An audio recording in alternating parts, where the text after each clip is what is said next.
Hey, what's up mga kasepak? It's weekend, it's Saturday at nandito nga ako ngayon sa arcade gym. It's ball game at mag-practice na naman yung mga players dito. At meron tayong mga bisita. Asa mga school? Golden? And of course, ito yung mga special guest natin ngayon all the way from Tiboli, South Cotabato. Nagbisita sila dito para makipag-tune up sa mga players ng HTC Gensan. Ito yung mga players ng Batang Pinoy ng Team South Cotabato. At ito yung mga coaches nila. Ito nga pala si Sir Jade Sulan at si Jeric Fiel. Good luck sa inyo mga sir. Maraming salamat sa pagbisita at meron silang pa-shoutout mamaya. And of course, nandito rin yung parents ni Julius. Nakasuporta din. Maraming salamat sa pagbisita. At ito yung mga Junior Wildcats. Sila yung maglalaro mamaya. At ito rin yung coach nila, Coach Yang. At ito na yung mga highlights ng laro.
Shout out kay Mayor Keo Dale Tangkotwan sa Municipality of Tiboli. Thank you so much sa pag-sponsor sa plane ticket namin para sa Batang Pinoy.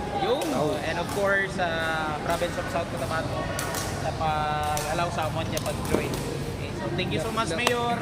Kay Japtuan, thank you so much, pre. Thank you. Good luck. Good luck.